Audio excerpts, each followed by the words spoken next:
ഓസ്ട്രേലിയയിലോട്ട് പോകാൻ പറ്റത്തില്ല. എന്നാൽ കൺസൾട്ടൻസി പറഞ്ഞു ന്യൂസിലൻഡ് വഴി ഫ്യൂച്ചറിൽ ഓസ്ട്രേലിയയിലോട്ട് പോകാമെന്ന് പറഞ്ഞു. യൂണിവേഴ്സിറ്റി ഓഫ് ഒട്ടാഗോയിൽ മാസ്റ്റർ ഓഫ് നഴ്സിംഗ് സയൻസിന് എനിക്ക് ഓഫർ ലെറ്റർ വന്നു. ജീവിതം കെട്ടിപ്പടുത്താൻ വേണ്ടിയാണ് ഉടമ്പടി എടുക്കാൻ വേണ്ടി വന്നത്. പക്ഷേ ജീവൻ തിരിച്ചു കിട്ടിയ സാക്ഷ്യമാണ് ഞങ്ങളിവിടെ പറയാൻ പോകുന്നത്. ഒക്ടോബർ 22 2023 മിഡ് നൈറ്റ് 12 മണിക്ക് ഇടത് കാലിലെ മുട്ടിന് തൊട്ട് താഴെ കലശലായ വേദന. കോമ സ്റ്റേജിൽ കിട്ടിയാൽ പോലും ഞാൻ നോക്കിക്കോളാം, എങ്ങനെയെങ്കിലും എനിക്ക് അവളെ തിരിച്ചു തരണേ എന്ന് പറഞ്ഞ് പ്രാർത്ഥിച്ചിരുന്നു. ഡോക്ടർ അവിടെ ചെന്നപ്പോൾ പറഞ്ഞത് 7 ദിവസമുള്ളൂ എന്ന് പറഞ്ഞ ആളാണ് 1.5 വർഷത്തിന് ശേഷം മാതാവിനോട് നന്ദി പറയാൻ വന്നിരിക്കുകയാണ് ഇവിടെ.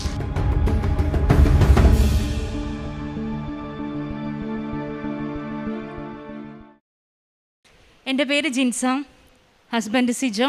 ഞങ്ങളുടെ ഒരേ ഒരു മകനാണ് റാഷോൺ. റാഷോൺ എന്ന് പറയുന്ന പേരിൻ്റെ അർത്ഥം by the grace of God, ദൈവ കൃപയാൽ എന്നാണ്. ഞാൻ ആദ്യമായിട്ട് ഉടമ്പടി എടുക്കുന്നത് 2023 ഫെബ്രുവരി 13 അതിനിടയായ സാഹചര്യം എന്ന് പറയുന്നത്, സാധാരണഗതിയിൽ എൻ്റെ ഈ പ്രായത്തിലുള്ള പിള്ളേർ പുറത്തേക്ക് പോകാൻ വേണ്ടിയിട്ടാണ്. എൻ്റെ ചേച്ചി പുറത്തായതുകൊണ്ട് അവളോടുള്ള അറ്റാച്ച്മെൻറ്റ് അമ്മയേക്കാൾ കൂടുതലായതുകൊണ്ട് ചേച്ചിയുടെ അടുത്തോട്ട് പോകാനായിട്ട് 2022 മുതൽ ഞാൻ കഷ്ടപ്പെടുകയാണ്. വളരെയധികം എക്സാമുകൾ എഴുതി.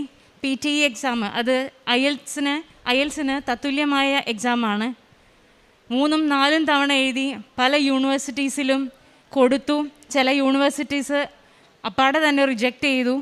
ഫൈനലി ഒരു യൂണിവേഴ്സിറ്റിയിൽ നിന്നും നമുക്ക് നല്ല രീതിയിൽ അപ്രോച്ച് കിട്ടി. 2022 അവസാന മാസങ്ങളിലാണ് ഈ നടക്കുന്നത്.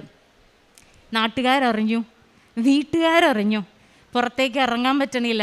ചിലർ ചോദിച്ചു എന്നാണ് ടിക്കറ്റ് കിട്ടുന്നത്, മറ്റുള്ളവർ ചോദിച്ചു എന്നാണ് പോകുന്നത്, പോവാനായല്ലോ എന്ന്. പക്ഷേ ഒരാഴ്ച കഴിഞ്ഞപ്പോഴേക്കും ഡിസംബർ 29 എനിക്ക് റിജക്ഷൻ വന്നു. അതിനുശേഷം പല യൂണിവേഴ്സിറ്റീസിലും ഞാൻ ഓസ്ട്രേലിയയിൽ അപ്രോച്ച് ചെയ്തു. പടപടേന്ന് റിജക്ഷൻ മെയിൽസാണ് വരുന്നത്.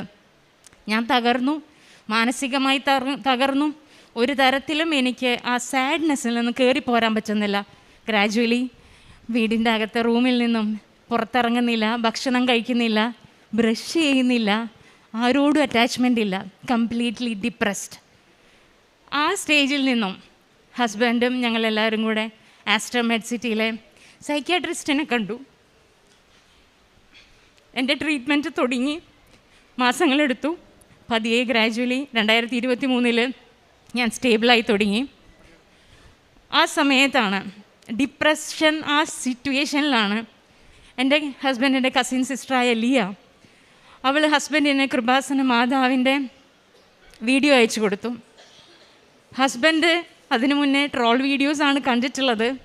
പല കമൻസും മറ്റുള്ളവരോട് നമ്മുടെ ഫാമിലിയിൽ തന്നെ ഷെയർ ചെയ്തിട്ടുണ്ട്. പക്ഷേ ആ പോയിൻ്റ് ഓഫ് ടൈമിൽ ലിയമോൾ നമ്മളെ സപ്പോർട്ട് ചെയ്ത് മാതാവ് ഇടപെടും എന്നുള്ള രീതിയിൽ നമ്മളോട് പറഞ്ഞപ്പോൾ ആ നിമിഷം, ആ ദിവസത്തിൽ കാക്കനാടുള്ള എൻ്റെ വീട്ടിൽ നിന്ന് ആലപ്പുഴയിലേക്ക് ഞാൻ ബസ് കയറി. ഞാൻ ഒറ്റയ്ക്കാണ്, കാരണം എനിക്ക് എങ്ങനെയെങ്കിലും രക്ഷപ്പെട്ടേ പറ്റുള്ളൂ. ആ സമയത്ത് ഇവിടെ 3rd ബാച്ചിൽ മാതാവിൻ്റെ അനുഗ്രഹത്താൽ എനിക്ക് 3rd ബാച്ചിൽ ഉടമ്പടിയിലേക്ക് പ്രവേശിക്കാൻ പറ്റി. ഉടമ്പടിയിലായി. വണ്ടർഫുൾ എക്സ്പീരിയൻസസ് ആണ് ലൈഫിൽ വരുന്നത്. ഞാൻ എറണാകുളം ഗവൺമെൻറ് ഹോസ്പിറ്റലിലെ മെഡിക്കൽ ഓങ്കോളജിയിലെ ഫീമെയിൽ ക്യാൻസർ പേഷ്യൻസിൻ്റെ അടുത്ത് പോയി. പിങ്ക് കളറുള്ള ഡ്രസ്സാണ് അവിടെ. ആർക്കും ആരോടും ഒരു അപ്രോച്ച് ഇല്ല. വളരെ സാഡ്നെസ് ആയിട്ടുള്ള ഒരു വാർഡ്. അവിടെ കയറി ആർക്കാണോ ഹെൽപ്പ് വേണ്ടതെന്ന് നോക്കി അവരെ ഹെൽപ്പ് ചെയ്തു, കുളിപ്പിച്ചു, നഖമടക്കം വെട്ടിക്കൊടുത്തു. ചളിഞ്ഞ നഖങ്ങൾ അതെല്ലാം ക്ലീൻ ചെയ്തു. മാതാവാണ് എൻ്റെ മുമ്പിൽ എന്നുള്ളത് പൂർണ്ണമായ വിശ്വാസത്തോടെ, തമ്പുരാൻ്റെ അമ്മയാണെന്നുള്ള പൂർണ്ണ വിശ്വാസത്തോടെ ഓരോ സ്ത്രീകളെയും ഞാൻ പരിചരിച്ചു. കൃപാസന പത്രം ഞാൻ കാക്കനാട് ബസ് സ്റ്റാൻഡിൽ നിന്ന് കൊടുത്തു. ചിലരെന്നെ റിജക്റ്റ് ചെയ്തു, വേറെ പണിയില്ലേന്ന് വിചാരിച്ചിട്ട്. എനിക്കൊരു കുഴപ്പമുണ്ടായില്ല, കാരണം സ്വർഗത്തിൽ എനിക്ക് വേണ്ടി, എൻ്റെ കുടുംബത്തിന് വേണ്ടി ഓരോ കോയിനും ആ റിജക്ഷൻസിലൂടെ കയറുന്നുണ്ടെന്നുള്ളത് എനിക്ക് വിശ്വാസം ഉണ്ടായിരുന്നു. Then next year 2023 March onwards, മാർച്ചിൽ ഞാൻ ആദ്യമായി ഉടമ്പടി പുതുക്കി. ഉടമ്പടി പുതുക്കിയതിൻ്റെ ഭാഗമായിട്ട് ഓസ്ട്രേലിയയിലോട്ട് പോകാൻ പറ്റത്തില്ല, എന്നാൽ കൺസൾട്ടൻസി പറഞ്ഞു ന്യൂസിലൻഡ് വഴി ഫ്യൂച്ചറിൽ ഓസ്ട്രേലിയയിലോട്ട് പോകാമെന്ന് പറഞ്ഞു. ന്യൂസിലാൻഡ് പ്രോസസ്സ് നടന്നു. അവിടുത്തെ യൂണിവേഴ്സിറ്റി ഓഫ് ഒട്ടാഗോയിൽ മാസ്റ്റർ ഓഫ് നഴ്സിംഗ് സയൻസിന് എനിക്ക് ഓഫർ ലെറ്റർ വന്നു. അതിൻ്റെ വിസ പ്രോസസ്സിങ്ങിലേക്കായി. വിസ പ്രോസസ്സിങ്ങിന് അപ്രോച്ച് ചെയ്ത് 2ാമത്തെ ദിവസം ഞായറാഴ്ചയാണ്, ഒക്ടോബർ 22 2023 മിഡ് നൈറ്റ് 12 മണിക്ക് ഇടത് കാലിലെ മുട്ടിന് തൊട്ട് താഴെ കലശലായ വേദന, എനിക്ക് സഹിക്കാൻ പറ്റാവുന്നതിൽ കൂടുതലായ വേദന. പതിയെ കോപ്പപ്പ് ചെയ്തു. 2 മണിയായി, 4 മണിയായി, 4:30 ആയപ്പോഴേക്കും ഹസ്ബൻഡിനോട് പറഞ്ഞു എനിക്ക് ഹോസ്പിറ്റലിൽ പോകണമെന്ന് പറഞ്ഞു. കാലുവേദനയ്ക്ക് ആരെങ്കിലും ഹോസ്പിറ്റലിൽ പോകുമോ? അത് വലിയ കാര്യമില്ലല്ലോ, കയ്യിലുള്ള പാരസെറ്റാമോളോ മെഫ്താളും മറ്റോ കഴിച്ചാൽ പോരേ എന്നുള്ളതായിരുന്നു. പക്ഷേ ദൈവാനുഗ്രഹത്താൽ അതിന് തൊട്ട് ഒരു 5 ദിവസത്തിന് മുന്നേ എൻ്റെ മെഡിസിൻ ബോക്സ് എല്ലാം ഞാൻ ക്ലിയർ ചെയ്തിട്ടുണ്ടായിരുന്നു. അതുകൊണ്ട് എനിക്ക് പറഞ്ഞ പെയിൻ കില്ലേഴ്സ് ഒന്നും കിട്ടുന്ന ഒരു സോഴ്സും ഇല്ല. ഹസ്ബൻഡ് പറയുന്നത് നമ്മുടെ വീടിന് 5 കിലോമീറ്റർ അപ്പുറത്തുള്ള കോപ്പറേറ്റീവ് ഹോസ്പിറ്റലിലേക്ക് പോകാമെന്ന്. നമ്മൾ റെഡിയായി നിൽക്കുന്ന സമയമാണ്. എനിക്ക് ഡ്രസ്സ് മാറാൻ പോലും വയ്യ, എൻ്റെ കാല് വേദനയായിട്ട്. പ്രത്യക്ഷീകരണ പ്രാർത്ഥനയുടെ സമയമായി. ഉടമ്പടിയിലായിരിക്കുന്ന ഞാൻ നീല തിരി കത്തിച്ച് കുക്ക് നിൽക്കുന്നത് പോലെ ഇടതുകാല് പിടിച്ചു നിന്നു, കരഞ്ഞു പറഞ്ഞു മാതാവ് എന്താണെന്നറിയത്തില്ല, നാളിതുവരെ ഞാൻ ഇത്രയും തീക്ഷ്ണതയോടെ പ്രാർത്ഥിച്ചിട്ടില്ല. കണ്ണുനീരോടെ ആ പ്രാർത്ഥന ചൊല്ലി. നിങ്ങൾ വിശ്വസിക്കോ ഇല്ലയോ എന്നൊന്നും എനിക്കറിയത്തില്ല, ചൈതന്യത്തിലായിരിക്കുന്നവർക്ക് മാത്രം വിശ്വസിക്കാൻ പറ്റുന്ന ഒരു കാര്യമാണ്. 3 പ്രാവശ്യം അശരീരി പോലെ MOACMC കോലഞ്ചേരിയിൽ ഒരു ഹോസ്പിറ്റലാണ്, നമ്മുടെ വീട്ടിൽ നിന്നും 15 കിലോമീറ്റർ അപ്പുറത്താണ്. അങ്ങോട്ട് പോയോണ്ടാ മതിയെന്ന് അശരീരി കേൾക്കുകയാണ്. ഞാൻ സിജോനോട് പറഞ്ഞു, സിജോ കോപ്പറേറ്റീവിലോട്ട് എനിക്ക് പോകണ്ട, MOACലോട്ട് പോയാണ്ടോ മതിയെന്ന് പറഞ്ഞു. അത്രയ്ക്ക് ഇഷ്ടപ്പെട്ടില്ലെങ്കിലും അദ്ദേഹം നമ്മളെയും കൊണ്ട് എളുപ്പം തന്നെ പോവുകയാണ്. പോണ വഴിയൊക്കെ എനിക്ക് കാലുവേദന, ചെറിയ ചെറിയ ജോക്കിങ്സ് വരേക്കും കാലുവേദന കൂടിക്കൂടി വരികയാണ്. വേഗം തന്നെ കാഷ്വാലിറ്റിയിൽ കയറ്റി ഗ്രീൻ സോണിലാണ് ഞാൻ കിടക്കുന്നത്. ഞാൻ നോക്കുമ്പോൾ എൻ്റെ ഓർത്തോ ഡോക്ടേഴ്സ് എല്ലാം വന്ന് വേഗം കാര്യങ്ങൾ നീക്കുന്നുണ്ട്. എക്സ്റേസ് എടുത്തു, ഒരു കുഴപ്പമില്ല. ആ സമയത്ത് എൻ്റെ മുന്നിലൂടെ ഒരു ഡോക്ടർ ഇങ്ങനെ പാസ് ചെയ്യാണ് ഫ്രണ്ടിൽ കൂടെ. അദ്ദേഹത്തിന് വലിയൊരു ഡിവൈനിറ്റി ഞാൻ കണ്ടു. എന്നെ നോക്കിക്കൊണ്ടിരുന്ന ഓർത്തോ ഡോക്ടേഴ്സ് ഫയല് ക്ലോസ് ചെയ്ത് എന്നെ ഡിസ്ചാർജ് ചെയ്യാം എന്നുള്ള രീതിയിലേക്ക് മൂവ് ചെയ്യുന്ന ആ സമയം ഞാൻ നേരത്തെ കണ്ട ഡോക്ടർ, അദ്ദേഹത്തിൻ്റെ പേര് ഡോക്ടർ ജോബിൻ എന്നാണ്. ഡോക്ടർ ജോബിൻ ആക്ച്വലി റെഡ് സോണിൽ ഏറ്റവും ബുദ്ധിമുട്ടുള്ള കാഷ്വാലിറ്റിയിൽ വരുന്ന കേസുകൾ അറ്റൻഡ് ചെയ്യുന്ന ഡോക്ടർ ഒരു കാര്യവുമില്ലാണ്ട് ഗ്രീൻ സോണിൽ വന്ന് എൻ്റെ ഫയൽ എടുക്കുകയാണ്. എൻ്റെ ഫയൽ എടുത്തിട്ട് എന്ത് പറ്റിയതാണ് ഡീറ്റെയിൽസ് നോക്കി, തട്ടിയോ മുട്ടിയോ, എഗെയിൻ അടുത്ത എക്സ്റേ നോക്കി, ഒരു കുഴപ്പമില്ല. ആ സമയം ഡോക്ടർ ജോബിൻ എന്നോട് പറയാണ് നമുക്കൊരു ബ്ലഡ് കൗണ്ട് ചെയ്ത് നോക്കിയാലോ എന്ന്. ഞാൻ പറഞ്ഞു വേണ്ട, അതിൻ്റെ ആവശ്യമില്ല, കാരണം 1 മാസം മുന്നേ ഞാൻ ചെയ്തിരിക്കണു, എല്ലാം നോർമലാണ്, ഒരാവശ്യമില്ല, എനിക്ക് ജോലിക്ക് പോകണം, സൺഡേ ഡ്യൂട്ടി ഉണ്ട്, എത്രയും പെട്ടെന്ന് പോകണം എന്ന് പറഞ്ഞു. 2ാമത്തെ പ്രാവശ്യം റിക്വസ്റ്റ് ചെയ്തു, 3ാമത്തെ പ്രാവശ്യം റിക്വസ്റ്റ് ചെയ്തു, അതെല്ലാം ഞാൻ നെഗ്ലക്റ്റ് ചെയ്യുകയാണ്. ഫൈനലി 4ാമത്തെ പ്രാവശ്യം ഞാൻ ഓക്കെ 10 മിനിറ്റിനകം റിസൾട്ട് വരും എന്നുള്ള രീതിയിൽ നിന്നു. കാരണം ഞാനും ഒരു മെഡിക്കൽ ലബോറട്ടറി ടെക്നോളജിസ്റ്റാണ്. അതുകൊണ്ട് ലാബിലെ കാര്യങ്ങളെല്ലാം എത്രത്തോളം എങ്ങനെയാണ്, എന്താണ് ടെസ്റ്റുകൾ എന്നെല്ലാം നമുക്ക് വ്യക്തമായിട്ട് അറിയാം. സാമ്പിൾ എടുത്തു, 10 മിനിറ്റ് കൊണ്ട് റിപ്പോർട്ട് വരും എന്ന് പറഞ്ഞത് 5 മിനിറ്റ് ആയപ്പോഴേക്കും ഒരു സീനിയർ സ്റ്റാഫ് കാഷ്വാലിറ്റിയിലെ ഡോക്ടർ ജോബിൻ്റെ അടുത്തേക്ക് പാഞ്ഞു തരികയാണ്. എൻ്റെ പേര് പറയുന്നുണ്ട്, റിസൾട്ട്സിൻ്റെ വിസ്പറിങ് ഞാൻ കേൾക്കുന്നുണ്ട്. അപ്പം നമുക്ക് ആക്ച്വലി നമ്മൾ ആ ഡിപ്പാർട്ട്മെൻറ്റിൽ വർക്ക് ചെയ്യുന്നതുകൊണ്ട് നമുക്ക് മനസ്സിലാകും എന്തോ പ്രശ്നമുണ്ട് എന്നുള്ളത്. എഗെയിൻ ഡോക്ടർ വന്നു, റിപ്പീറ്റ് സാമ്പിൾ എടുക്കണമെന്ന് പറഞ്ഞു. റിപ്പീറ്റ് സാമ്പിൾ എടുക്കണു. ആ നേഴ്സിൻ്റെ കൈ കിടന്ന് വിറയ്ക്കുന്നുണ്ടായിരുന്നു. എൻ്റെ അടുത്ത് വന്ന് ഫുൾ ഹിസ്റ്ററി ചോദിക്കുന്നു, ആർക്കെങ്കിലും എന്തെങ്കിലും ബുദ്ധിമുട്ടുകൾ ഫാമിലിയിലുണ്ടോ എന്നുള്ളതെല്ലാം ചോദിക്കണു. എന്നെ ഫുൾ ചെക്കപ്പ് ചെയ്യാണ്, ഫിസിക്കൽ എക്സാമിനേഷൻ ചെയ്യാണ്, വേറൊരു കുഴപ്പമില്ല എനിക്ക്.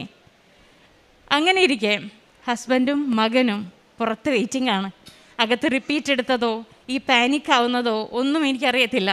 ഡോക്ടേഴ്സ് എന്താണ് ഡീൽ ചെയ്യുന്നുള്ളത് നമുക്കും വ്യക്തമായിട്ട് അറിയില്ല. പക്ഷേ മനസ്സ് കിടന്ന് പിടയാണ്. കൊച്ചുണ്ട് പുറത്ത്, എന്താണ് നടക്കണതെന്ന് നമുക്ക് വ്യക്തമായിട്ട് അറിയത്തില്ല. പക്ഷേ സംതിങ് ഈസ് റോങ് എന്നുള്ളത് എൻ്റെ മനസ്സ് കിടന്ന് പറയാണ്. പക്ഷേ നമ്മൾ വിചാരിക്കുന്ന ഇതൊരു സിനിമാറ്റിക് എഫക്റ്റാണോ, ഡ്രാമയാണോ, ഇത് ആക്ച്വലി നടക്കുന്നതാണോ എന്നുള്ളതൊന്നും വിശ്വസിക്കാൻ പറ്റുന്നില്ല. പ്രിയപ്പെട്ടവരെ, ജീവിതം കെട്ടിപ്പടുത്താൻ വേണ്ടിയാണ് ഉടമ്പടി എടുക്കാൻ വേണ്ടി വന്നത്. പക്ഷേ ജീവൻ തിരിച്ചു കിട്ടിയ സാക്ഷ്യമാണ് ഞങ്ങളിവിടെ പറയാൻ പോകുന്നത്. ഡോക്ടർ ജോബിൻ എന്നെ ജിൻസയുടെ ഹസ്ബൻഡ് ആരാണെന്ന് ചോദിച്ചു. ഞാൻ പതുക്കെ കൈവക്കി ഞാനും എൻ്റെ കൊച്ചും കൂടി അകത്തേക്ക് കയറി ചെന്നു. ഡോക്ടർ ചോദിച്ചു, ജിൻസയുടെ ബ്ലഡ് ചെക്ക് ചെയ്തപ്പോൾ ഡൗട്ട് തോന്നിയിട്ടാണ് ഒന്നും കൂടി ചെക്ക് ചെയ്യണത്. അപ്പോൾ കണ്ടതെന്താണെന്ന് ചോദിച്ചാൽ ജിൻസയുടെ കൗണ്ട് 1,39,000 ഉണ്ട്. അപ്പോൾ എനിക്കറിയില്ല ഇത് എത്രയാണ് ഇത് പാടുള്ളൂ. അപ്പോൾ 1,39,000 കൗണ്ട് ബ്ലഡ് കൗണ്ടാണ് പറയുന്നത്. അപ്പോൾ എന്നോട് ഞാൻ ചോദിച്ചു എത്രയാണ് ഡോക്ടർ പാടുള്ളൂ. 10,000 മേലെ പാടില്ല.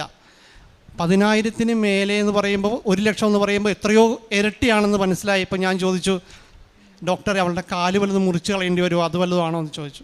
അപ്പോൾ ഡോക്ടർ പറഞ്ഞു, അങ്ങനെയല്ല, ഇത് ബ്ലഡ് ക്യാൻസറിലേക്കുള്ള സാധ്യതയാണ് കാണുന്നതെന്ന് പറഞ്ഞു. ഞെട്ടിപ്പോയി. കുറച്ച് ദിവസങ്ങൾക്ക് വിസയുടെ പ്രോസസ്സിങ് നടന്നുകൊണ്ടിരിക്കുകയാണ്. അവളുടെ ഏറ്റവും വലിയ സ്വപ്നമാണ് നടന്നുകൊണ്ടിരിക്കുന്നത്. അത്രയും വലിയ ഉയർച്ചയെന്നാണ് വീഴ്ച വരാൻ പോകുന്നത്. കൃപാസനത്തിൽ ഉടമ്പടിയുണ്ട്. മാതാവേ കാത്തോളണേ എന്ന് പറഞ്ഞ് കൈ വറച്ചുകൊണ്ട് ഡോക്ടറിന് മുമ്പിൽ കൈകൂപ്പി പറഞ്ഞ്, ഡോക്ടർ സത്യമായിട്ട് ഒന്നും കൂടി ഒന്ന് ചെക്ക് ചെയ്യാവോ ഡോക്ടർ പ്ലീസ്. ഡോക്ടർ പറഞ്ഞു, അല്ല ചെക്ക് ചെയ്തിരുന്നു. എനിക്ക് ഇവൾക്ക് ആകെയുള്ള ഒരു സിസ്റ്ററാണ്, അവർ ഓസ്ട്രേലിയയിലാണ്. ആ സിസ്റ്ററെ വിളിച്ചിട്ട് ഇനി എനിക്കത് പറയണം. പക്ഷേ അവരെ ഞാൻ ആദ്യം കോൾ ചെയ്തു. പക്ഷേ സിസ്റ്ററുടെ ഇത് കേൾക്കുമ്പോൾ എത്രമാത്രം ഷോക്കായിരിക്കും എന്നുള്ളതുകൊണ്ട് ഞാൻ കട്ട് ചെയ്തു.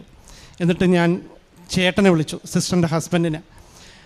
പുള്ളിനെ വിളിച്ചപ്പോഴത്തേക്കും അദ്ദേഹം സ്പീക്കറിലാണ് ഫോൺ ഇട്ടത്. ചേച്ചിയും ചേട്ടനും കേൾക്കാവുന്ന രീതിയിൽ ഫോൺ ഇട്ടിട്ട് ഞാൻ ഡോക്ടറിന് കൊടുത്തു. ഡോക്ടർ വേഗം ബ്ലഡ് കൗണ്ട് ഇങ്ങനെയാണ്, ഇത്രയും സിറ്റുവേഷനിൽ കൂടിയാണ് കടന്നു പോകുന്നതെന്നൊക്കെ പറഞ്ഞു. അവിടെ നിന്ന് കരച്ചിലായി. ഇവളിതൊന്നും അറിയുന്നില്ല. തൊട്ടപ്പുറത്ത് ഒരു ബെഡിൽ കിടപ്പുണ്ട്. പക്ഷേ ഹെമറ്റോളജി ഡിപ്പാർട്ട്മെൻറ്റിൽ ജോലി ചെയ്ത് വെച്ചൊരു പെണ്ണാണ്. അതുകൊണ്ട് തന്നെ ഇവളോടുള്ള ചോദ്യങ്ങളും ആ റൂട്ടൊക്കെ പറയുമ്പോൾ തന്നെ അവൾക്ക് പിടികിട്ടും. ഞാൻ ചെന്ന് ഡോക്ടർ എന്നോട് പറഞ്ഞു, പേഷ്യൻ്റ് ഇത് അറിയണ്ട കേട്ടോ എന്ന് പറഞ്ഞു. ഞാനത് ഒതുക്കി പിടിച്ചുകൊണ്ടാണ് ചെല്ലുന്നത്. അടുത്ത് ചെന്നപ്പോഴത്തേക്കും തന്നെ അവളുടെ കണ്ണുകളൊക്കെ നിറഞ്ഞിരുന്നു. അവൾക്ക് എന്താണെന്ന് അറിയാനുള്ള ആകാംക്ഷ കണ്ടു. പതുക്കെ അവൾ എങ്ങനെയോ ഡോക്ടർമാരുടെ ചോദ്യത്തിൽ നിന്ന് കാര്യങ്ങൾ മനസ്സിലായി. അവളപ്പം തന്നെ കരഞ്ഞു, മുഖം പൊത്തി കരഞ്ഞിട്ട് ഞങ്ങൾ രണ്ടുപേരെയും കെട്ടിപ്പിടിച്ച് കരയാൻ തുടങ്ങി. കൊതി തീരാത്തൊരു പെൺകുട്ടി അവളുടെ 35-ാമത്തെ വയസ്സിൽ ഇങ്ങനെ ആവുന്നതിനെക്കുറിച്ച് ഓർത്തിട്ടായിരിക്കാം ഞങ്ങൾ 3 പേരും കരഞ്ഞുപോയി. അവിടെ നിന്ന് ഞങ്ങൾ പുറത്തേക്ക് ഇറങ്ങിയിട്ട് ഇവൾ പറഞ്ഞു, എത്രയും പെട്ടെന്ന് നമുക്ക് ഏറ്റവും നല്ലൊരു ഹോസ്പിറ്റലിലേക്ക് പോകാം, എന്താ ചെയ്യേണ്ടതെന്ന് അറിയില്ല. ഞാൻ മാറിയെന്ന് പ്രാർത്ഥിച്ചു മാതാവിനോട്. മാതാവ് അവൾ ഉടമ്പടിയിലാണ്. കോമ സ്റ്റേജിൽ കിട്ടിയാൽ പോലും ഞാൻ നോക്കിക്കോളാം, എങ്ങനെയെങ്കിലും എനിക്ക് അവളെ തിരിച്ചു തരണേ എന്ന് പറഞ്ഞ് പ്രാർത്ഥിച്ചിരുന്നു. ഉടനെ അവിടുന്ന് അവൾ ഇവിടെ നിന്ന് ഇറങ്ങിയത് സത്യമാണോ എന്നറിയാൻ വേണ്ടി ഇവൾ ജോലി ചെയ്യുന്ന സ്ഥലത്ത് പോയിട്ട് അവളൊന്നും കൂടി നോക്കി. എൻ്റെ കൊച്ചിനെ എൻ്റെ വീട്ടിൽ കൊണ്ടുപോയി എൻ്റെ അമ്മച്ചിയുടെ അപ്പച്ചൻ്റെ അടുത്തും കൊണ്ടുപോയി. എന്നിട്ട് അവരോട് ഞങ്ങൾ ഇതൊന്നും പറഞ്ഞില്ല, ക്യാൻസറിൻ്റെ ഒക്കെ ഇതാണോ കാര്യമാണെന്നും പറഞ്ഞു. കാലുവേദനയായിട്ട് തിരുവനന്തപുരം വരെ പോവുകയാണെന്ന് പറഞ്ഞു. നേരെ തിരുവനന്തപുരം പോകാനുള്ള പ്ലാൻ ചെയ്തു. ഡോക്ടർ ആ സമയത്ത് ഡിപ്രഷൻ മരുന്ന് കഴിക്കുന്നുണ്ടായിരുന്നു. ആ മരുന്നിന് ഡോക്ടറിൻ്റെ അടുത്ത് പോയിട്ട് നമ്മൾ ഇങ്ങനത്തെ ഒരു സ്റ്റേജിലായി ഡോക്ടർ, നമ്മൾ ഇനി അങ്ങോട്ട് പോവുകയാണ്, ഡിപ്രഷൻ മരുന്നൊക്കെ കഴിക്കേണ്ട ആവശ്യമുണ്ടോ എന്നറിയാനൊക്കെ ചോദിക്കാൻ വേണ്ടി ചെന്നു. ഡോക്ടർ പറഞ്ഞു, എത്രയും പെട്ടെന്ന് RCCയിലേക്ക് പോവുക, ബെഡ് കിട്ടാൻ ഇത്തിരി പാടായിരിക്കും, ഞാൻ എന്തെങ്കിലും ചെയ്യാൻ പറ്റുമെന്ന് ഞാനൊന്ന് നോക്കട്ടെ എന്ന് പറഞ്ഞ് ഡോക്ടറിന് ഞങ്ങൾ യാത്രയാക്കി. പക്ഷേ വീട്ടിൽ വന്നിട്ട് ഒരു ഐഡിയയും കിട്ടുന്നില്ല. ട്രെയിൻ ബുക്ക് ചെയ്യാൻ പറ്റുന്നില്ല, ഒരു വണ്ടി ബസ് ഒന്നും നമുക്ക് ഐഡിയയും കിട്ടുന്നില്ല. കൈയും കാലും വിറച്ചിട്ട് പാടില്ല. പതുക്കെ വെളുപ്പിനെ 3 മണിയായപ്പോഴത്തേക്കും ഞങ്ങൾ അറിയാതെ ഉറങ്ങിപ്പോയി. ഞങ്ങളെപ്പോഴോ ഉറങ്ങിപ്പോയി കഴിഞ്ഞിട്ട് 3 മണിയൊക്കെ പെട്ടെന്ന് ചാടി എഴുന്നേറ്റിട്ട് പറഞ്ഞപ്പോൾ എൻ്റെ കയ്യിലൊരു വണ്ടിയുണ്ട്, കാറുണ്ട്, അതിനകത്തേക്ക് എല്ലാ സാധനങ്ങളും എടുത്തിട്ട് RCCയിലേക്ക് പോകാം, നമുക്കൊന്നും നോക്കണ്ടെന്ന് പറഞ്ഞിട്ട് ഞാൻ ഇവളെയും കൂട്ടിക്കൊണ്ട് വെളുപ്പിന് 3 മണിക്ക് പള്ളിക്കരയിൽ നിന്ന് ഇറങ്ങിയതാണ്. അവിടെ നിന്ന് ആ പോകുന്ന വഴിക്കൊക്കെ പ്രാർത്ഥനയാണ്. എന്നെ ഇവിടെ കൊണ്ടുവന്ന് എത്തിച്ച എൻ്റെ കസിൻ സിസ്റ്റർ ഒരുപാട് വീഡിയോ അയച്ചു തന്നു, കൃപാസനത്തിലെ വീഡിയോ, ഒരുപാട് ആൾക്കാരുടെ ക്യാൻസർ ഭേദമാക്കിയ മാതാവിൻ്റെ സാക്ഷ്യങ്ങൾ കേൾക്കുന്നത് ഇത് ആശ്വാസം. അതുമാത്രമായിരുന്നു, ഞങ്ങളിവിടെ വന്നിറങ്ങി ഈ റോട്ടിലിൻ്റെ മുമ്പിൽ കൂടിയാണ് തിരുവനന്തപുരം RCCയിലേക്ക് പോകേണ്ടത്. ഇവിടെ വന്നിറങ്ങി ഈ സ്ഥലത്ത് വന്ന് ഈ ഏരിയയിൽ വന്ന് ഇവിടെ മുട്ടുകുത്തി പ്രാർത്ഥിച്ചു. ഞാൻ ഈ ഇടതുവശത്തെ ഫസ്റ്റ് സ്റ്റെപ്സിൻ്റെ അവിടെ വന്നിട്ട് മുട്ടുകുത്തി കമിഴ്ന്ന് കിടന്നു.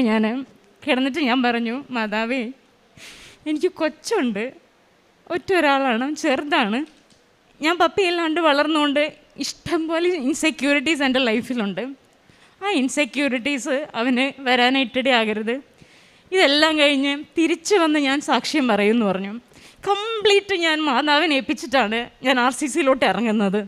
ആ സമയം ഞാൻ ഇതിൻ്റെ പുറകിൽ ഞാനൊന്ന് പ്രാർത്ഥിച്ചത്, അവളെ എനിക്ക് തിരിച്ചു തരണേ, ഇനി അങ്ങോട്ട് ജോലിയില്ല. കാരണം അവൾക്ക് ഫാദറില്ല, 5 വയസ്സുള്ളപ്പോൾ ഫാദർ മരിച്ചു പോയതാണ്. അമ്മ ന്യൂറോ പേഷ്യൻ്റാണ്. ബൈസ്റ്റാൻഡറായിട്ട് ഇനി ഞാനാണ് നിൽക്കേണ്ടത്, അവളുടെ ഒപ്പം നിൽക്കേണ്ടത്. ഇനി മുതൽ ജോലിയില്ല, ലോണുണ്ട്, ഇനി എൻ്റെ കയ്യിലുള്ള ഒരു കാറുണ്ട്, അത് വിറ്റിട്ട് വേണം ഇവളെ ചികിത്സിക്കാൻ. പൈസ, ബാക്കി കാര്യങ്ങളൊക്കെ എന്താവും, ലൈഫ് ഇവിടുന്ന് ട്വിസ്റ്റ് ആവുകയാണ്. മാതാവേ, ഇനി എന്തായിത്തീരുമെന്ന് അറിയില്ല. കമിഴ്ന്ന് കിടന്നൊരു ഉമ്മയും കൊടുത്ത് ഈ ഭൂമിക്ക് ഒരു ഉമ്മയും കൊടുത്തിട്ട് ഞങ്ങൾ വീണ്ടും യാത്ര ചെയ്തു. നേരെ RCCയിലേക്കാണ്. ഭൂചവപ്പിൻ്റെ ഹോളിഡേ ആയതുകൊണ്ട് ഡോക്ടറില്ല പിറ്റേ ദിവസം. അത് കഴിഞ്ഞ് അതിൻ്റെ അടുത്ത ദിവസമാണ് ഡോക്ടറെ കാണാനിടയായത്. ഡോക്ടർ പറഞ്ഞു, ഇയാളുടെ സിറ്റുവേഷൻ വളരെ മോശമാണ്, പ്ലേറ്റ്ലെറ്റ് വളരെ കുറവാണ്, എത്രയും പെട്ടെന്ന് സ്റ്റാർട്ട് ചെയ്യണം ചികിത്സ, പക്ഷേ ബെഡില്ല. മാത്രമല്ല 7 ദിവസത്തിൽ കൂടുതൽ നിൽക്കാൻ സാധ്യതയില്ലാത്ത കേസായിട്ടാണ് ഇതിരിക്കുന്നത്. 7 ദിവസത്തെ ഇത് മാത്രമേ ഡോക്ടർ പറഞ്ഞിട്ടുള്ളൂ. അത്രയും കണ്ടീഷൻ മോശമാണ്. ഡോക്ടർ അങ്ങനെ പറഞ്ഞതോടെ കൈയും കാലും പറിച്ചു. ഇവൾക്ക് ഞാൻ കൃപാസന മാതാവിനോട് പ്രാർത്ഥിച്ചു, എങ്ങനെയെങ്കിലും ബെഡ് കിട്ടണേ ദൈവമേ, ബെഡ് റെഡിയാക്കണേ എന്ന് പ്രാർത്ഥിച്ചു. കുറച്ച് കഴിഞ്ഞപ്പോഴത്തേക്കും അസിസ്റ്റൻറ്റ് ഡോക്ടർ ഒരു കൂട്ടരോട് ചെന്ന് പറഞ്ഞതാണ് പിന്നീട് ഞങ്ങൾ അറിഞ്ഞത്. ആ നിൽക്കുന്ന ഫാമിലിയെ കണ്ടോ, ആ പെൺകുട്ടി ഒരാഴ്ചയേ ഉണ്ടാവുള്ളൂ. ആ പെൺകുട്ടിയുടെ കൂടെ നിൽക്കുന്ന ആൾക്ക് എന്താ ചെയ്യേണ്ടതെന്ന് പോലും അറിയില്ല. നിങ്ങൾ അവരുടെ ബെഡ്, അതായത് ഒരു ഷമീന എന്ന് പറയുന്ന മുസ്ലിം ഫാമിലിയാണ്, അവരോട് പോയി പറയുക, അവരുടെ ചേച്ചിയുടെ 3ാമത്തെ കീമോയ്ക്ക് വേണ്ടി വന്നിരിക്കുക, അവരോട് പറയുകയാണ്, നിങ്ങൾ പേവാർഡോ മറ്റു വാർഡോ എടുക്കുകയാണെങ്കിൽ അവരെ നമുക്ക് ബെഡ് കൊടുത്ത് കയറ്റാം. പ്രിയപ്പെട്ടവരെ, അവരൊരു നല്ല മനുഷ്യരാവുന്നു, മാതാവിൻ്റെ ബ്ലെസ്സിങ് ഞങ്ങൾക്കുണ്ടാവുന്നു, അതുകൊണ്ടായിരിക്കണം അവർ മാറി തന്നു. എന്നിട്ട് അവർ പറഞ്ഞു, ഞങ്ങൾ പേവാർഡ് എടുത്തോളാം, ബെഡ് ആ കുട്ടിക്ക് കൊടുത്തോളൂ എന്ന്. അവിടെ നിന്നാണ് ചികിത്സ സ്റ്റാർട്ട് ചെയ്യുന്നത്. മാതാവ് ഞങ്ങൾ അനുഗ്രഹിച്ചു. ഫസ്റ്റത്തെ കീമോ ഡോക്ടർ പറഞ്ഞത്, ഫസ്റ്റ് ജനറൽ കീമോ സ്റ്റാർട്ട് ചെയ്യണം, 3 ദിവസം കഴിയും റിസൾട്ട് വരാൻ, ഏത് കാറ്റഗറിയിൽപ്പെട്ട ക്യാൻസർ ആണെന്നുള്ളത് അറിയണം. അപ്പോൾ ഡോക്ടർ 3 ദിവസം വേണ്ടി വെയിറ്റ് ചെയ്യുന്നു. റിസൾട്ട് വരുന്നു. അപ്പോൾ പറയുന്നത് AML, അക്യൂട്ട് മൈലോഡ് ലുക്കീമിയ. ആ സമയത്ത് ഡോക്ടർ പറഞ്ഞു, അസിസ്റ്റൻറ്റ് ഡോക്ടറോട് പറഞ്ഞു, അസിസ്റ്റൻറ്റ് ഡോക്ടറിൻ്റെ അടുത്തേക്ക് പോയിക്കോ, അക്യൂട്ട് മൈലോഡ് ലുക്കീമിയാണെന്ന് പറഞ്ഞു. ആ ഡോക്ടർ പറഞ്ഞ വാക്കാണ് ഏറ്റവും ഹൃദയഭേദകമായിട്ടുള്ളത്. അദ്ദേഹം പറഞ്ഞത്, ഈ അസുഖം വരുന്നത് മാരകമായ ക്യാൻസറാണിത്. ഈ ക്യാൻസർ വന്നാൽ 30-33% പേരെ റിക്കവർ ആവുള്ളൂ. ബാക്കി 40% പേരും ഇൻഫെക്ഷൻ വന്ന് ICUയിൽ വെച്ച് സഡൻ ഡെത്ത് സംഭവിക്കും. ബാക്കിയുള്ള ശതമാനമുള്ള ആൾക്കാർ ഈ അസുഖം ക്യാൻസർ വന്ന് കൊണ്ടുപോകും. അതായത് എപ്പോഴെങ്കിലും ക്യാൻസർ വന്ന് അവരെ കൊണ്ടുപോകും അത്രേ. ഈ 33% എൻ്റെ ഭാര്യ പെടണേ എന്ന് ഓർത്തിട്ടാണ് എൻ്റെ പ്രാർത്ഥന. അന്ന് ഞാൻ ആ ആശുപത്രിയുടെ പുറത്തേക്ക് ഇറങ്ങി. RCCയുടെ ചുറ്റും കുറച്ച് 2-3 ആശുപത്രികളുണ്ട്. അവിടെ മെഡിക്കൽ കോളേജ് ഉണ്ട്, അതിൻ്റെ തീരത്ത് ഒരു വലിയൊരു മരമുണ്ട്, ചാറ്റൽ മഴയുണ്ട്. മഴയിൽ നനഞ്ഞ് ഞാൻ പ്രാർത്ഥിക്കുകയാണ്, മാതാവേ, എനിക്കെൻ്റെ വൈഫിനെ തിരിച്ചു തരണേ എന്ന്. എനിക്ക് പറ്റുന്നില്ല. ഞാൻ ഇത്രയധികം ഇവളെ സ്നേഹിച്ചിരുന്നു എന്ന് എനിക്ക് അപ്പോഴാണ് മനസ്സിലാവുന്നത്. കാരണം എനിക്ക് അവളില്ലാതെ പറ്റില്ല എന്ന് എനിക്ക് മനസ്സിലായി. മാതാവിനോടുള്ള പ്രാർത്ഥന ചാറ്റൽ മഴയിൽ നിന്നുള്ള പ്രാർത്ഥനയാണ്. തിരിച്ചു തരണേ, 33% അവരെ ആക്കണേ എന്നുള്ള പ്രാർത്ഥനയാണ്. പിന്നീട് അവളെയും കൊണ്ട് ട്രീറ്റ്മെൻറ്റൊക്കെ പതുക്കെ സ്റ്റാർട്ട് ചെയ്തു. അവളുടെ പുറത്തുള്ള ചേച്ചി അവളെ ഇങ്ങോട്ടേക്ക് കൊണ്ടുവരുന്നു. ട്രീറ്റ്മെൻറ്റ് സ്റ്റാർട്ട് ചെയ്യുമ്പോഴത്തേക്കും ഞാനിവിടെ നിന്ന് പ്രാർത്ഥിച്ചു പോയൊരു കാര്യമുണ്ട്, ദൈവമേ, എൻ്റെ കയ്യിൽ പൈസയില്ല, കാറ് വിറ്റിട്ട് വേണം എനിക്ക് ചെയ്യാൻ. പക്ഷേ അവിടെ ചെന്നപ്പോൾ മാതാവ് അവിടെ പ്രൈം മിനിസ്റ്ററിൻ്റെ ഫണ്ട് കാത്തു വെച്ചിട്ടുണ്ടായിരുന്നു. പ്രൈം മിനിസ്റ്ററിൻ്റെ ഫണ്ട്, അതും മറ്റ് ഫണ്ടുകളെല്ലാം കൂടി 5 ലക്ഷം രൂപ ആ ആശുപത്രിയുടെ അക്കൗണ്ടിൽ കിടക്കുന്നതാണ് ഇവർക്ക് വേണ്ടി. മരുന്നുകളെല്ലാം, കീമോകളെല്ലാം സ്റ്റാർട്ട് ചെയ്തു. എല്ലാം സ്റ്റാർട്ട് ചെയ്ത് പോയിക്കൊണ്ടിരിക്കുമ്പോൾ അവളുടെ ചേച്ചി വന്നു. അപ്പോൾ അവൾ നിർത്തിയെടുത്തെന്ന് എനിക്ക് തുടങ്ങണമെന്ന് തോന്നി. അവൾ നിർത്തിയ ഉടമ്പടി ഞാൻ തുടങ്ങാൻ തീരുമാനിച്ച് അങ്ങനെ ഞാൻ അവിടെ നിന്ന് ചേച്ചീനെ ബൈസ്റ്റാൻഡറാക്കി നിർത്തിയിട്ട് ഞാൻ പോന്നു നേരെ ഉടമ്പടി എടുക്കാനായിട്ട്. ഇവിടെ വന്ന് ഉടമ്പടി എടുക്കുന്നതിന് മുമ്പ് എൻ്റെ വൈഫിൻ്റെ ഫോട്ടോ RCC കിടക്കുന്നൊരു ഫോട്ടോ ഉണ്ട്. ആ ഫോട്ടോ എടുത്തിട്ട് അച്ഛനെ ഒന്ന് കാണാൻ പറ്റുമെന്ന് പറഞ്ഞു. അപ്പോൾ ക്യാൻസർ രോഗികൾക്കൊക്കെ കാണാൻ പറ്റുമെന്നുള്ള സാധ്യത പറഞ്ഞപ്പോൾ ഇവിടെ എന്നോട് പറഞ്ഞു ഫോട്ടോ എടുത്തുകൊണ്ട് വന്നൊരു പേപ്പറിൽ കാണിച്ചാൽ മതി, അച്ഛനെ കാണിക്കുമ്പോൾ പ്രാർത്ഥിക്കാം, ഇങ്ങനെ RCCയിൽ ഇങ്ങനത്തെ അവസ്ഥയിൽ കിടക്കുകയാണെന്ന് പറഞ്ഞു. വേഗം ആ ഫോട്ടോ കൊടുത്തു. അച്ഛൻ തൈലം കൊണ്ട് പ്രാർത്ഥിച്ചു. അത് കഴിഞ്ഞ് നേരെ ഞാൻ ചെല്ലും. അപ്പോൾ എന്നോട് ഇവിടെ നിന്ന് ഒരു ബ്രദർ പറഞ്ഞു ആളെ കൊണ്ടുവരാൻ പറ്റുമോ എന്ന് ചോദിച്ചായിരുന്നു. അപ്പോൾ ഞാൻ പറഞ്ഞു ആളെ ഇങ്ങനെ കൊണ്ടുവരാൻ പറ്റില്ല, കീമോയാണ്, ക്രൗഡുള്ളിടത്തേക്ക് പോയിക്കൂടാ, ഇൻഫെക്ഷൻ വരും എന്ന് പറഞ്ഞു. അപ്പോൾ ആ ബ്രദർ എന്നോട് ചോദിച്ചത് ഡോക്ടറാണ് ഇവിടെ ഇരിക്കണമെങ്കിൽ നിങ്ങളിവിടെ കൊണ്ടുവരില്ലായിരുന്നു. അപ്പോൾ അത് പോകുന്ന വഴിക്ക് എനിക്ക് സ്ട്രൈക്ക് ചെയ്തു. കാരണം ഡോക്ടറിനേക്കാൾ വലുതാണല്ലോ മാതാവ്, ഡോക്ടറിനേക്കാൾ വലുതാണല്ലോ ദൈവം. അപ്പോൾ അങ്ങനെയുള്ളൊരു സ്ഥലത്തേക്ക് കൊണ്ടുവരണമല്ലോ എന്ന് വിചാരിച്ചു. ഞാൻ അന്ന് പോയി ഞാൻ താമസിക്കുന്ന കോൺവെൻറ്റ്, തിരുവനന്തപുരത്തെ കോൺവെൻറ്റിൽ, ഇവൾ ആശുപത്രിയിലും ഞാൻ കോൺവെൻറ്റിലുമാണ് താമസിക്കുന്നത്. ഞാൻ കോൺവെൻറ്റിൽ ചെന്നപ്പോൾ ഉടമ്പടിയുടെ ഭാഗമായിട്ട്, എൻ്റെ ഉടമ്പടിയുടെ ഭാഗമായിട്ട് ഞാൻ ബൈബിൾ വായിക്കാൻ തുടങ്ങിയപ്പോൾ അതിനകത്ത് കിട്ടിയത് ജൈറസിൻ്റെ മകളെ സുഖപ്പെടുത്തുന്ന ഒരു അധ്യായമാണ്. അതിനകത്ത് എഴുതിയിരിക്കുന്നത് 12 വർഷം സ്രാവക്കാരിയായ സ്ത്രീ ക്രിസ്തുവിൻ്റെ ഉടുപ്പിൽ തൊട്ടപ്പോഴത്തേക്കും സുഖം പ്രാപിച്ചതാണ്. വിശ്വാസത്തിനാണ് അത്ഭുതമുള്ളത് എന്ന് മനസ്സിലായി. തൊട്ടപ്പുറത്ത് തന്നെ ജൈറസിൻ്റെ മകളെ മരണത്തിൽ നിന്ന് രക്ഷപ്പെടേണ്ട ആവശ്യം വന്ന അത്ഭുതം സംഭവിക്കുന്ന സമയത്തും ആ ക്രിസ്തു പറയുന്നുണ്ട് ഭയപ്പെടേണ്ട, നിങ്ങൾ വിശ്വസിക്കുക മാത്രം ചെയ്യുക എന്ന്. വേഗം അവിടെ നിന്ന് അവളെയും കൊണ്ട് ഞാൻ അവൾ RCCയുടെ ഫസ്റ്റ് ഡിസ്ചാർജ് നടക്കുന്ന സമയത്ത് 1000 കൗണ്ടായി. അവിടെ നിന്ന് എത്രയും പെട്ടെന്ന് ഇവിടെ ഡിസ്ചാർജ് ചെയ്ത് കൊണ്ടുവരണം. ഡിസ്ചാർജ് ചെയ്തതിന് ശേഷം ഞാൻ ഇവളെ ഇങ്ങോട്ട് ഈ സ്ഥലത്തേക്ക് കൊണ്ടുവരാൻ ആശ്രമത്തിൽ ഈ കൃപാസനത്തിലേക്ക് കൊണ്ടുവരാൻ പ്ലാൻ ചെയ്തു. അവളോട് ചോദിച്ചപ്പോൾ അവൾ റെഡിയാണെന്ന് പറഞ്ഞു. അങ്ങനെ വെളുപ്പിന് 4:30 മണിക്ക് അവിടെ നിന്ന് തിരുവനന്തപുരത്ത് നിന്ന് പുറപ്പെട്ട് ഈ പിക്ക് ലൈൻ പോലും കളയാതെ ഇവിടെ വന്ന് നിന്നു. ഒരുപക്ഷെ അവിടെ നിന്ന് എടുത്തുകൊണ്ടായിരിക്കണം മാതാവ് പരവതാനി വിരിച്ച പോലെ സ്വീകരിച്ചു. അവിടെ നിന്ന് ഒരു ബ്രദർ ആൾക്കാരെയൊക്കെ മാറ്റി ഇതിൻ്റെ ഇടയിൽ കൂടി കൊണ്ടുവന്ന് ഈ ഫ്രണ്ടിൽ കൊണ്ടുവന്ന് നിർത്തി. ഏറ്റവും ആദ്യം അച്ഛൻ അവൾക്കൊരു ക്രാശ് രൂപവും ഒരു പ്രാർത്ഥനയും തലയെ കൈവച്ച് അനുഗ്രഹിക്കുകയും ചെയ്തു. നേരെ അവിടെ നിന്ന് ഇവിടുന്ന് പോകുമ്പോൾ വളരെ സന്തോഷത്തിലായി. ഞങ്ങളുടെ പ്രാർത്ഥനയൊക്കെ കൃപാസന വണ്ടിയിലിരുന്നൊക്കെ കൃപാസന പ്രാർത്ഥനകളും സാക്ഷ്യങ്ങളും അച്ഛൻ്റെ ധ്യാനങ്ങളും കേട്ടുകൊണ്ടിരുന്നു. അതിൽ നിന്ന് കൂടുതൽ ഉത്തേജനം കിട്ടിക്കൊണ്ടിരുന്നു. ശേഷം അവിടെ ചെന്ന് കഴിഞ്ഞപ്പോഴത്തേക്കും ഡിസ്ചാർജ് ചെയ്ത് കഴിഞ്ഞിട്ട് ഞാൻ താമസിക്കുന്ന കോൺവെൻറ്റിൽ ഫുഡോ കാര്യങ്ങളൊന്നുമില്ല. അപ്പോൾ ഇവൾക്ക് ഫുഡ് കഴിക്കാനായിട്ട് രാത്രിയിൽ ഡിസ്ചാർജ് നടന്നതുകൊണ്ട് ഫുഡ് കൊടുക്കാൻ പറ്റിയില്ല. അപ്പോൾ മരുന്ന് കഴിക്കാൻ ഫുഡ് വേണം.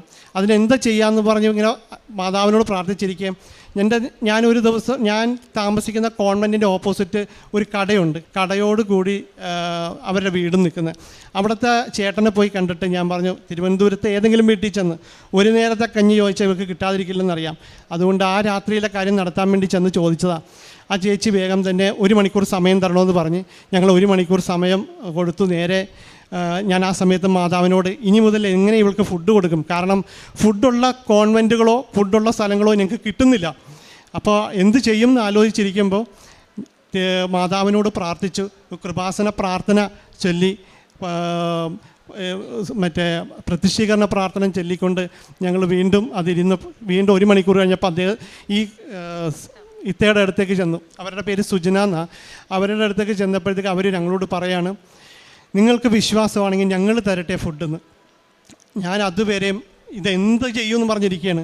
കഴിഞ്ഞ 8 മാസം RCC താമസിച്ച 8 മാസവും ഞങ്ങൾക്ക് ഫുഡ് തന്നത് ആ ഫാമിലിയാണ്. അവിടെ നിന്ന് ഞങ്ങൾ എത്രയും പെട്ടെന്ന് ഡോക്ടറെ കണ്ടു.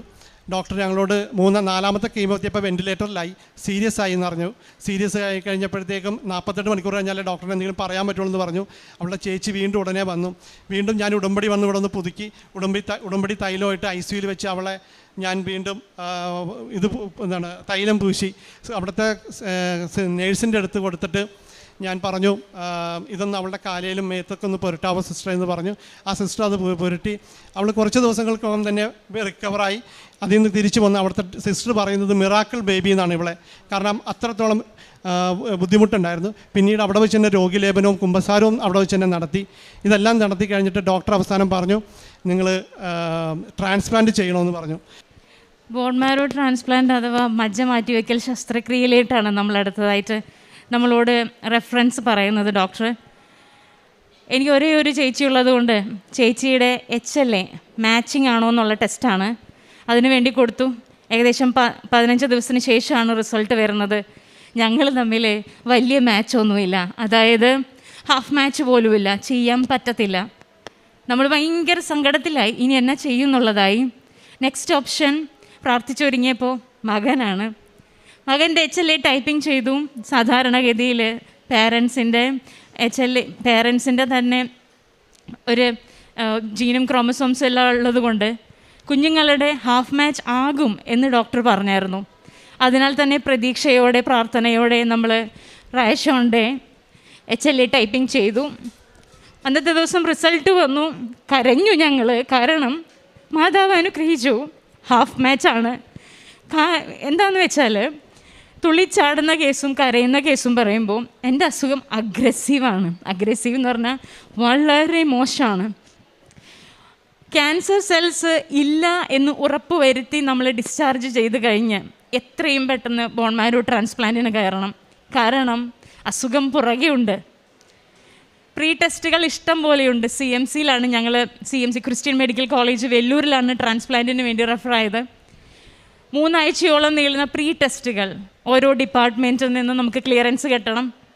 സമയം പോവുകയാണ്, ടെൻഷനുണ്ട്. ഇതിൻ്റെ ഇടയിൽ RCCയിലെ കുറേ എൻ്റെ ഫ്രണ്ട്സ് പോയി, ട്രാൻസ്പ്ലാന്റ് യൂണിറ്റിലേക്ക് കയറിയവർ പോയി, യൂണിറ്റിൽ വെച്ച് പോയി. ഞാൻ അറിയുന്ന എൻ്റെ ഒരു ഫ്രണ്ട് അനൂപ് കർത്താവിന് മുന്നേ യോഹന്നാൻ പോയതുപോലെ അവനാണ് എന്നെ വഴി നയിച്ചത്. കാരണം എന്താണെന്ന് വെച്ചാൽ ഞാൻ RCCയിലെ 4ാമത്തെ കീമോയുടെ സമയത്ത് ICUലായെന്ന് പറഞ്ഞു. അവിടെ വെച്ചാണ് ഞാൻ അനൂപിനെ പരിചയപ്പെടുന്നത്. ആ അനൂപ് വഴിയാണ് ഞാൻ ട്രാൻസ്പ്ലാന്റിന് കയറുന്നതും. ട്രാൻസ്പ്ലാന്റിന് കയറുന്നു. ഹൈഡോസ് കീമോ ഉണ്ട്, റേഡിയേഷൻ ഉണ്ട്, വളരെ ബുദ്ധിമുട്ടുകളാണ്. ഒരു 10ാം ദിവസം ആയപ്പോഴേക്കും വളരെ മോശമായി. കൗണ്ട് 100 100 കൗണ്ട് ഇരിക്കുന്നത്. പതിയെ കയറണം. അതായത് ഗ്രാഫ്റ്റ്, റാഷോണിൻ്റെ സെല്ലുകൾ എൻ്റെ ബോഡി അക്സെപ്റ്റ് ചെയ്യണം, സ്വീകരിക്കണം. തമ്പുരാൻ്റെ കയ്യിലുള്ള കാര്യമാണ്.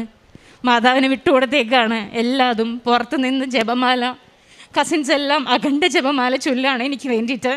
കൃപാസന മാതാവിന് വേണ്ടി പ്രത്യേകം പ്രാർത്ഥിക്കുകയാണ്. അങ്ങനെ ഒരു ദിവസം 100-ലായിരിക്കുന്ന കൗണ്ട് ഡോക്ടേഴ്സ് പറഞ്ഞു, ഇനി നമ്മുടെ കയ്യിലൊന്നുമില്ല, പ്രാർത്ഥിക്കുക. കാരണം എൻ്റെ മുഖത്തെ സൈനസിൽ നിന്നും ബ്രെയിനിലേക്ക് ഫംഗസ് കയറാൻ പോവുകയാണ്. കൗണ്ട് 100-ൽ നിന്നും കയറാണ്ട് ഒരു രക്ഷയില്ല എന്ന് പറഞ്ഞു. പ്രാർത്ഥനയായി.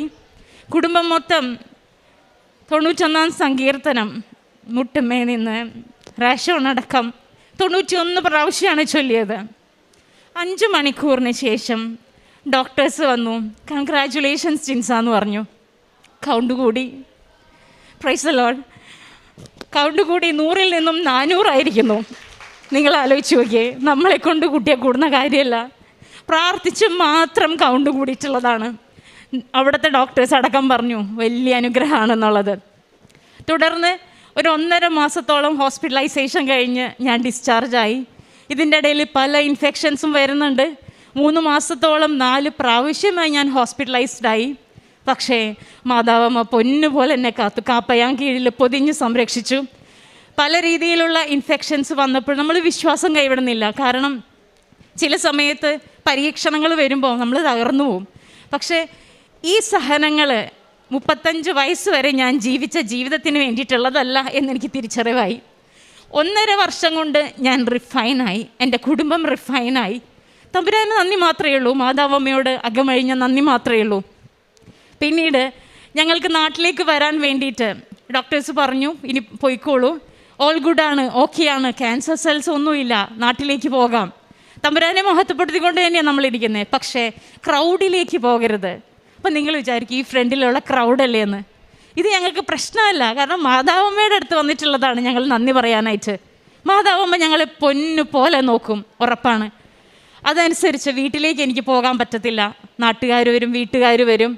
അവരെയൊക്കെ പറഞ്ഞ് മനസ്സിലാക്കുന്നതിന് പകരം നമ്മൾ മാറിയിരിക്കുകയാണല്ലോ. അതുപ്രകാരം വീട് നോക്കി. ഒരു തരത്തിലും നടക്കുന്നില്ല.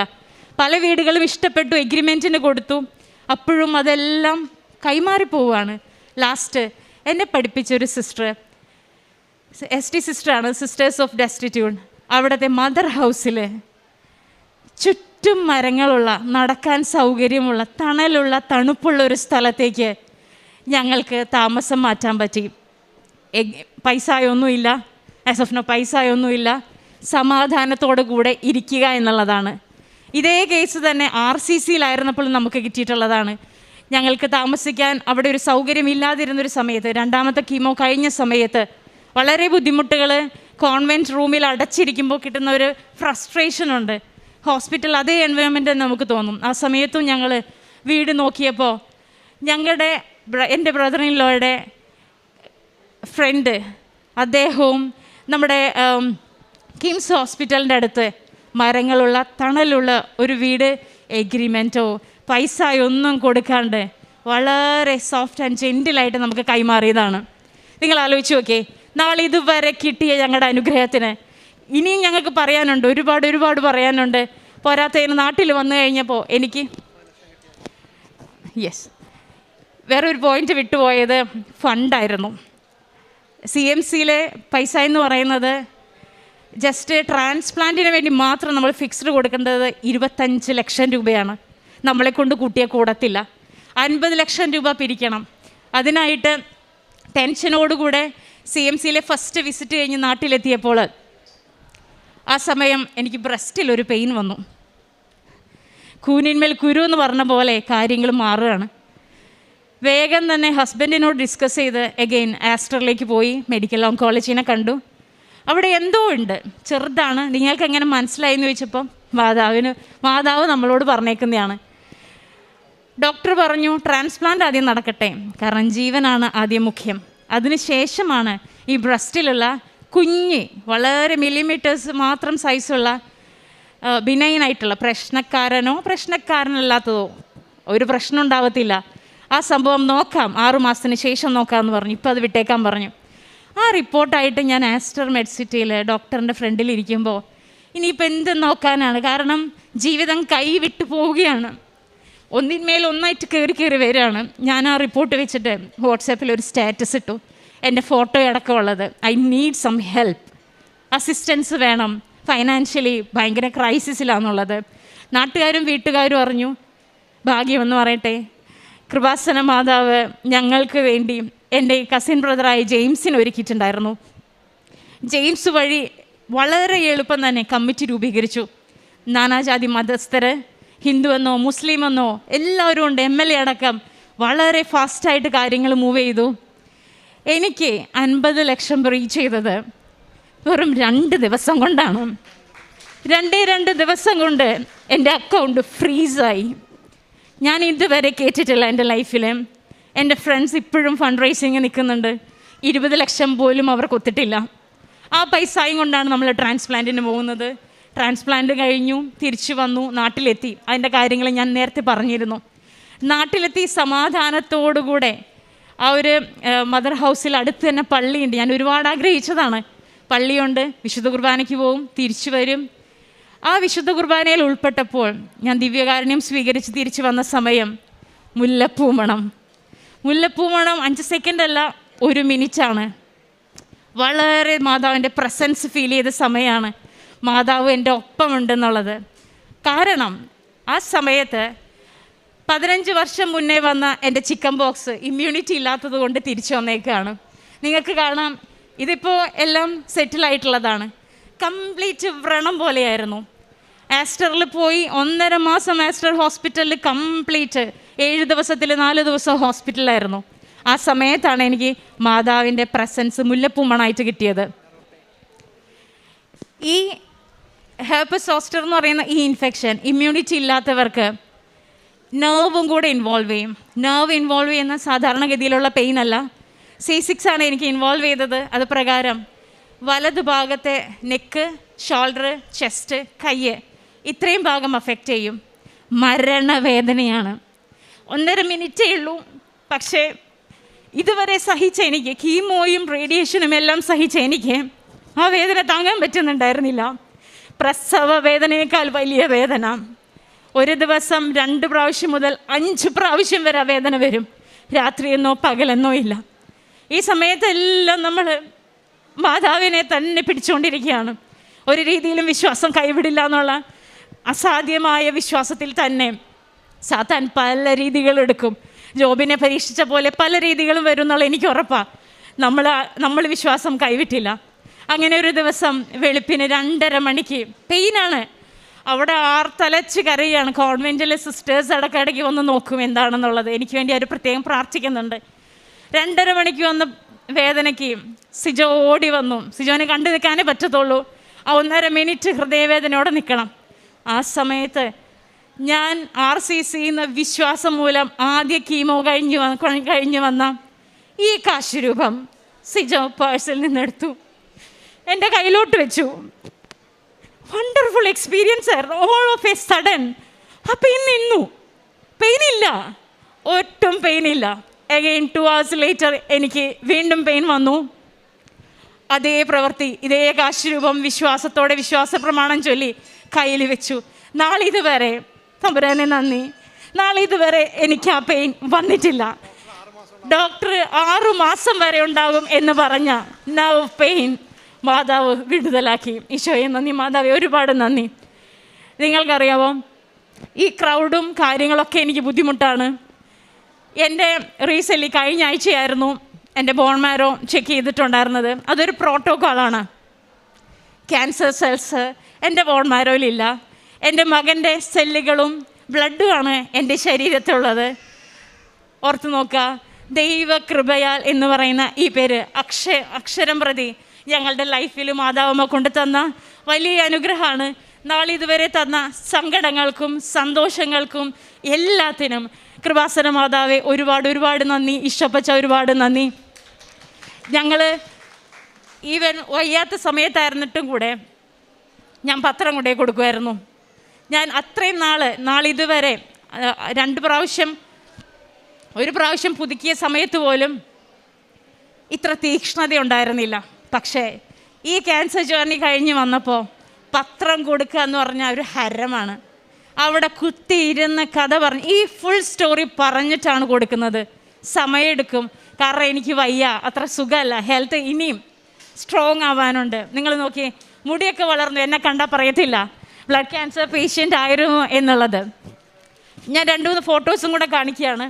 ഇതായിരുന്നു ഞാൻ ബോൺ മാരോ ട്രാൻസ്പ്ലാന്റ് കഴിഞ്ഞ സമയത്ത്. ഹെവി ഇൻഫെക്ഷനാണ് ഈ സമയത്ത്.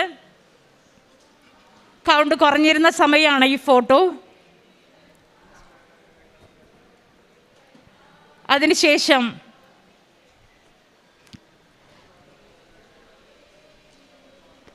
റേഡിയേഷൻ എല്ലാം കഴിഞ്ഞ് മോശമായി തുടങ്ങി. മുടിയൊന്നും വേണമെന്ന് ആ സമയത്തും ഇല്ല. ജീവനും കൊണ്ട് ഓടിയാൽ മതി എന്നുള്ളതാണ്. ഫൈനലി ഞാൻ ഇങ്ങനെയാണ്. മാതാവിൻ്റെ വലിയ അനുഗ്രഹത്തിന്, എന്നെ പൊന്നുപോലെ എൻ്റെ കുടുംബത്തിന് കൊടുത്തതിന്, നാളിതുവരെ പരിപാലിച്ചതിന്, ഈ സാക്ഷ്യം മറ്റുള്ളവർക്ക് പ്രചോദനമാകട്ടെ തമ്പുരാനെ എന്നാണ് ഏറ്റവും വലിയ പ്രാർത്ഥന. എല്ലാത്തിനും ഒരുപാട് നന്ദി മാതാവമ്മേ. ഇവിടെ നിന്ന് പ്രാർത്ഥിച്ചിട്ട് പോകുമ്പോൾ ഡോക്ടർ അവിടെ ചെന്നപ്പോൾ പറഞ്ഞത് 7 ദിവസമുള്ളൂ എന്ന് പറഞ്ഞ ആളാണ് 1.5 വർഷത്തിന് ശേഷം മാതാവിനോട് നന്ദി പറയാൻ വന്നിരിക്കുകയാണ് ഇവിടെ. ഈശോപ്പച്ചനും മാതാവമ്മക്കും എല്ലാത്തിനും നന്ദി. എൻ്റെ അമ്മയെ തന്നെ നന്ദി. സങ്കീർത്തനങ്ങൾ 118, 5, 6 തിരുവചനങ്ങൾ. ദുരിതങ്ങളിൽ അകപ്പെട്ടപ്പോൾ ഞാൻ കർത്താവിനെ വിളിച്ചപേക്ഷിച്ചു. എൻ്റെ പ്രാർത്ഥന കേട്ട് അവിടുന്ന് എന്നെ മോചിപ്പിച്ചു. കർത്താവ് എൻ്റെ പക്ഷത്തുണ്ട്, ഞാൻ ഭയപ്പെടുകയില്ല. മനുഷ്യന് എന്നോട് എന്ത് ചെയ്യുവാൻ കഴിയും? എന്നെ സഹായിക്കുവാൻ കർത്താവ് എൻ്റെ പക്ഷത്തുണ്ട്. ജിൻസ ജോർജ് എന്ന ഈ സഹോദരിക്ക് വന്ന ക്യാൻസറിൻ്റെ തീവ്രമായ രോഗപീഠകളിൽ പരിശുദ്ധമ്മയും ഈശോയും നൽകിയ സവിശേഷമായ സംരക്ഷണവും സൗഖ്യത്തെയും ഈ കുടുംബം സന്തോഷത്തോടെ നന്ദിയോടെ അമ്മയുടെ സന്നിധിയിൽ സാക്ഷ്യമായി സമർപ്പിച്ച് പ്രാർത്ഥിക്കുന്നു. ജീവിതത്തിൻ്റെ ഏറ്റവും ക്ലേശകരമായ കാലങ്ങളിലൂടെ കടന്നുപോയപ്പോൾ, സാമ്പത്തിക ഞെരുക്കം അനുഭവിച്ചപ്പോൾ, രോഗം പോലും കൈവിട്ടുപോയി എന്ന് ഡോക്ടർമാർ പറഞ്ഞ അവസരങ്ങളിലൊക്കെയും അമ്മ മാതാവിൽ അല്പം പോലും ചഞ്ചലപ്പെടാതെ വിശ്വസിക്കുകയും ഈശോപ്പനും അമ്മ മാതാവും പൂർണ്ണ സൗഖ്യത്തിലേക്ക് നയിക്കുമെന്ന് പ്രത്യാശ വയ്ക്കുകയും ചെയ്തത് ഇന്ന് നല്ല ആരോഗ്യത്തിലേക്ക്, സാധാരണ ജീവിതത്തിലേക്ക് കടന്നു വരുവാൻ പറ്റുന്ന വിധത്തിൽ ഈ കുടുംബത്തിന് അനുഗ്രഹമായി തീർന്നതാണ് ഈ കുടുംബം സാക്ഷ്യപ്പെടുത്തുക. ദൈവത്തിന് ഒന്നും അസാധ്യമല്ല. അവിടുത്തെ കരങ്ങളിൽ നമ്മളെ സമർപ്പിക്കുമ്പോൾ അവിടുന്ന് ഏത് വലിയ പ്രശ്നത്തിൽ നിന്നും, ഏത് ഗുരുതര രോഗത്തിൽ നിന്നും നമ്മളെ സൗഖ്യപ്പെടുത്തി ആശ്വസിപ്പിച്ച് അവിടുത്തെ സംരക്ഷണയിൽ വഴി നടത്തുന്നു. ഈ കുടുംബത്തിന് ലഭിച്ച വലിയ അനുഗ്രഹങ്ങൾക്ക് നന്ദി പറഞ്ഞുകൊണ്ട് അമ്മ മാതാവിനും തിരുക്കുമാരനും ഈ സാക്ഷ്യം കരങ്ങളടിച്ച് സമർപ്പിക്കാം. അത്യപൂർവ ദൈവാനുഭവങ്ങൾ ഇനി നിങ്ങൾക്കും സ്വന്തം. ഈ യൂട്യൂബ് ചാനൽ ഇതുവരെ സബ്സ്ക്രൈബ് ചെയ്തിട്ടില്ലെങ്കിൽ ഇപ്പോൾ തന്നെ സബ്സ്ക്രൈബ് ചെയ്യുക. ഈ വീഡിയോ ഇപ്പോൾ തന്നെ നിങ്ങളുടെ സുഹൃത്തുക്കൾക്ക് ഷെയർ ചെയ്തുകൊണ്ട് കർത്താവിൻ്റെ പ്രേക്ഷിതരാകുക.